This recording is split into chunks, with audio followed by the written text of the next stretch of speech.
our last video, we saw the Sokoto Caliphate crush the House of Kings on the open plains. But as they pushed south, geography changed. The horizon vanished. Discover the Genius 3 strategist, a warrior you never knew existed in Africa and the 19th century that, like Lock MD, starve. Do you know it? Please listen and learn. These strategies would make European nations goosebumps. Indeed, Africa is great. To the south, it was replaced by a wall of ancient forest. To the Caliphate's heavy cavalry, this wasn't just a new terrain. It was a death trap. The horse breed played a vital role in the success. What did they do?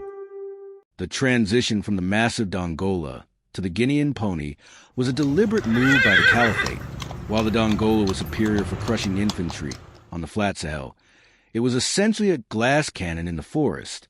By breeding or adopting smaller, hardier horses, the Sokoto military created a force that could live long enough to maintain the southern rivets and protect vital trade routes from the jungle's edge. How do you use a 1,000-pound warhorse where there's no room to gallop? Today, we're looking at the tactical genius and the biological warfare that allowed the Sokoto Empire to break the forest barrier. The biggest enemy wasn't a Yoruba spearman. It was a tsetse fly to the northern Dongola horses. These flies were a death sentence, carrying sleeping sickness. If the Caliphate stayed in the forest too long, their entire multi-million-dollar cavalry would simply melt away. Second, the Ilorine model. Instead of frontal assault, they used proxy warfare. Local Yoruba converts and infantry became the shield. They would clear the thickets, engage the enemy in the brush, and drive them out into islands of savannah. Small clearings where the hidden Sokoto cavalry would then charge and finish the job. The forest offered the south another defense. The Aya, massive earthen walls hidden in the trees. You can't charge a wall you can't see.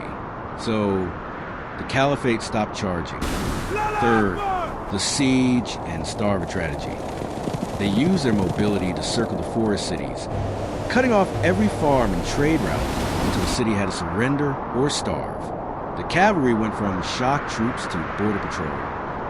By adapting their horses, their timing, and their tactics, the Sokoto Caliphate didn't just survive the forest, they dominated it. They proved that an empire is only as strong as its ability to change.